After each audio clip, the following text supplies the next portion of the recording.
Hey guys, I have been so excited to film this update video and just let you guys know how we've been doing, and of course introduce Ellison Rose. So this is her. She is 3 weeks old now. She was born on January 30th at 8:01 a.m. She was 9 pounds, 7 ounces, and 20 inches long. So she was a chunky baby, a very unexpected chunky baby. But we absolutely adore her. Oh my goodness. And I can't believe it's been 3 weeks already. It feels like it's just flown by, but then at the same time, it feels like she's always been here. I don't know how to describe the feeling. It's really weird, but I absolutely love being a mom. These past 3 weeks have been so sweet and so hard and amazing, but challenging, and I just absolutely adore her. I am going to share a full birth story, so that is coming soon. Be on the lookout for that. I'm still in the process of writing everything out. I want to make sure that I remember every detail, but in the meantime, I will go ahead and share just some brief details about our whole birth experience. So it was I guess I'll start with my 36-week appointment was kind of when things took a turn.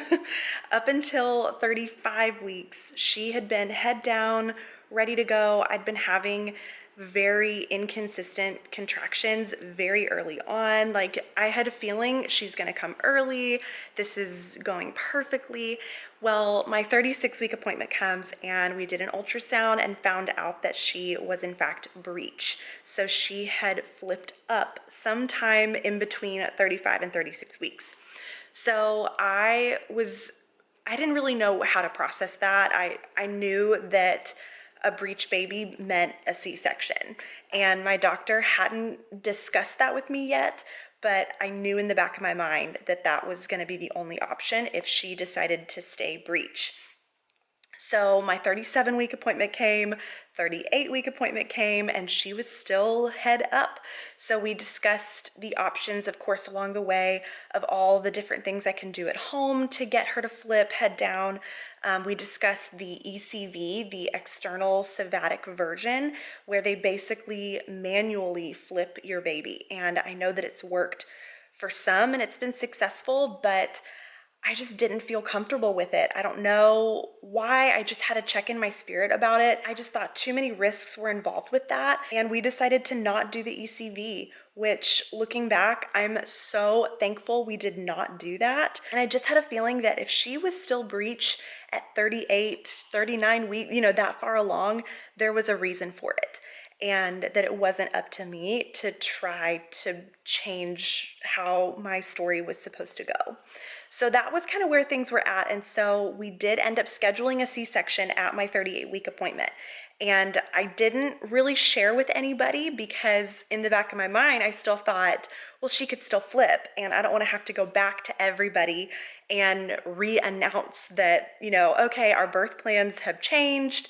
So we kind of just kept it to ourselves and decided not to share about the C-section, but we knew going into it, this is probably what's gonna happen. It was a lot of emotional processing that week. I'm the type of person who, when I have an expectation on how something is gonna go and I am set on that, I'm prepared for that, I have a really hard time switching my expectations to something completely different. So that was a really hard week for me in basically having to let go of how I envisioned that my birth was going to go. And I knew nothing about C-sections. All the research I'd done was on a natural vaginal birth. So when it came to a C-section, it really terrified me because I didn't know anything about it. I didn't know anything about the recovery process. So I started doing a ton of research, of course. I talked to a couple friends that I knew that had C-sections and really started to mentally prepare for my birth experience and that it was going to be just something very different than what I thought. So we went in the morning of January 30th, and with it being scheduled, it was a very surreal feeling.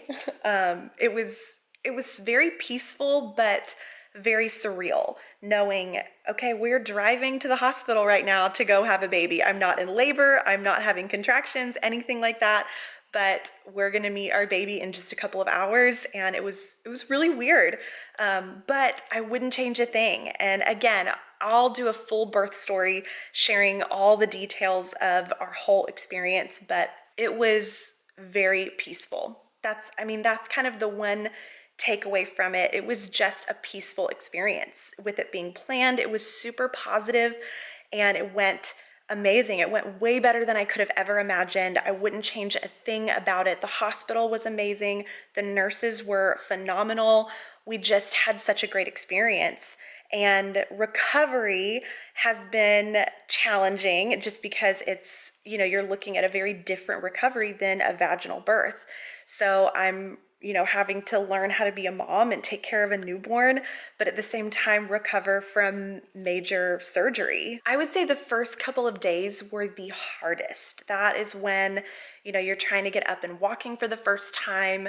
Your incision is just extremely sore and tender. It literally felt like I just ran a marathon and did the most intense ab workout of my entire life and then tried to get up and go walk. Like that's what it felt like.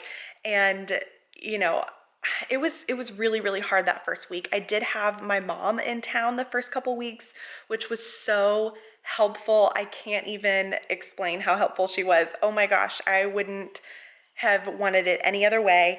Andy was home, got to work from home some, which was so helpful as well because there were a lot of things that I wasn't able to do on my own. I needed his help to shower and get dressed and of course pick her up and hand her to me when I'm nursing in the middle of the night and trying to figure that out. So there's been a lot. It's been very overwhelming.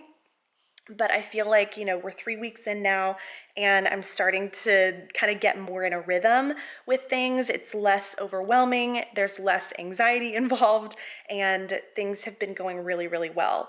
I would say week 2 was when my recovery really turned a corner and things got a lot easier. So I started, showering on my own and I was able to get dressed on my own. I mean, it's really humbling having a C-section and needing the help of either, maybe a mom or your husband. But 3 weeks in now, I am feeling great. My incision is still a little bit sore, but we're doing really, really well considering I'm still on, ibuprofen and all of that. But things have been going great and breastfeeding has gone really, really well. I had no idea what to expect with that. I knew that a lot of people had some hurdles and challenges and, so I went in just, again, not knowing what to expect, but it has gone really smooth and I'm just really thankful for a positive experience with breastfeeding.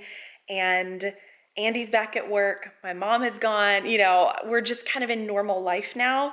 And it's really weird because I'm not driving yet and I can't lift the car seat yet. So I'm kind of stuck at home in this limbo time period right now is kind of how it feels, where I do feel pretty lonely at times. This week has been a really weird week.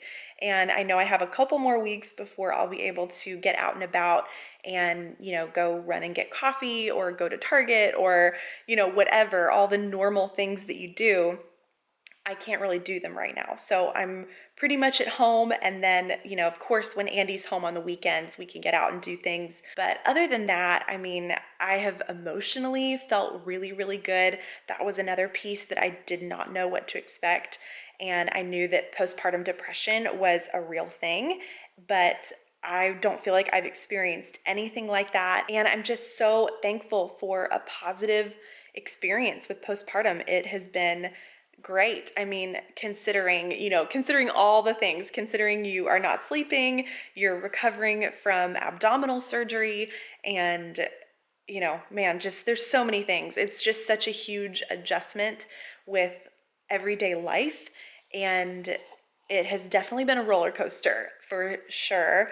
And we've had some really, really sweet moments. We've had some really hard, frustrating moments. But Andy has been my rock through this all. I could not do this without him.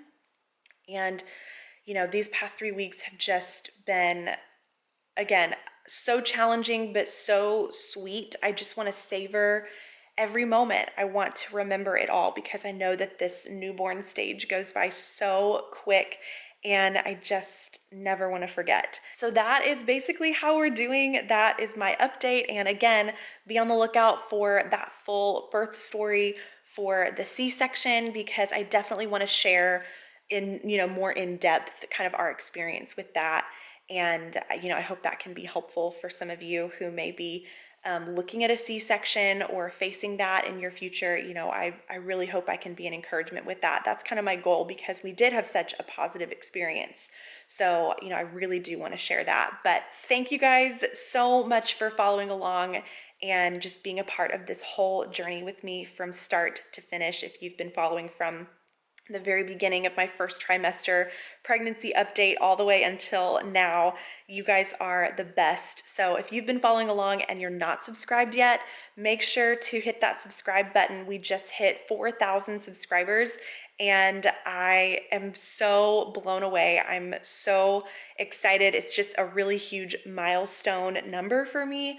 So you guys are awesome. And yeah, make sure, again, to give this video a thumbs up. Make sure to subscribe if you want more pictures of Ellie Rose. I think I mentioned that's what we're going to be calling her. Her name is Ellison Rose. We're going to call her Ellie Rose. I've been posting a bunch of pictures on my Instagram, so definitely go check her out over there. She is a doll. And yeah, I think that's it. So I will see you guys in my next one. Bye.